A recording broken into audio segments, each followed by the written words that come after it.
do this for him? I think I would like to know the exemption papers that people struggle with the most, because obviously you get to look at the stats, like the final stats, and everybody's like, okay, communications followed by stats, the other ones most failed.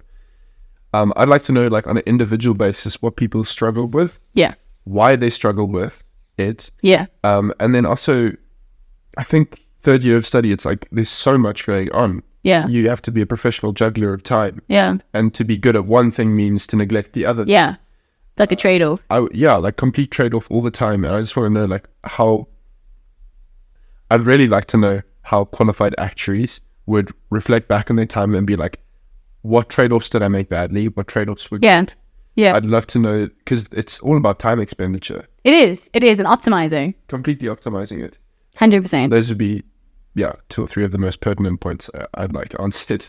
Well, I think, and something I want to also encourage the audience is I also want it to be interactive. Yes. Because I think, as a qualified actuary now, it's easy to forget sometimes the struggle you went through, and to be like, it wasn't that bad, like. If I had to do it now, I would fail. I opened my orange book the other day and I was like, what are these things? Like, like you forget how difficult it was at the time. And I think that's why I want it to be interactive and people to be like, this is a question I have, or, what is it like? Like, is it worthwhile qualifying, or should I just get the degree, or like those sort of things, I really want it to be interactive, because I think there isn't a dialogue around it. It's kind of like, we all went through it, like, just like stick it through, pass your exams, and then you'll find the light at the end of the tunnel. And I'm like, no, let's bring that light a little bit closer. The light is much bigger than you think. But it's also that idea of like qualifying. Everybody tends to like just treat that top tier of like qualified people as, they were just intelligent, exceptionally hard work. Like you want to demystify the process and be like, yes, any actuary who starts off in this journey can actually finish it. And I think also something that's really important, linked to what you're saying, is that like actuaries are not just one type of person. No.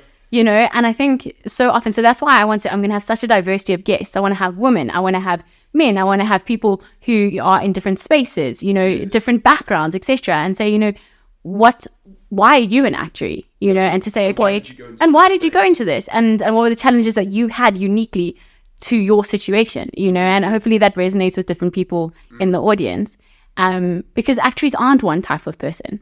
And I think often people will interact with me and say, there's no way you're an actuary. You're way too extroverted. Like, go back to your Excel if you're an actuary. And I'm like, I love Excel as much as the next person, but I also love people, and that's okay. You can be an extroverted actuary. Yes, maybe it's rare, but you can be this thing, and you can find your place in the actuarial world and really add without just being your number cruncher. So I think that's quite important. Abnormal in that skill set is like exactly what it's like a superpower, maybe. Exactly. So I think it's an interesting space. So that brings our podcast to an end. So thank you so much for being on the podcast. I hope that you do get some of your questions answered, and also best of luck in pursuing your actuarial career. I hope that the podcast is a metaphorical hug from me to say keep going, because I back you. So, and this is also a hug to the audience. In a completely appropriate way.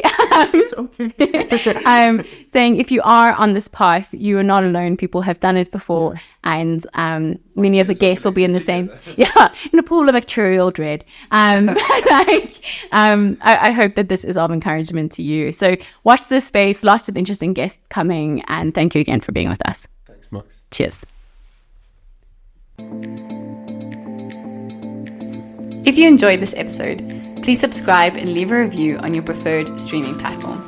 If you'd like to interact with us more, or add questions or topics to our pool of ideas, please follow our Instagram page at ASForActuary, or email us on asforactuary@gmail.com. Thank you for listening. Take care.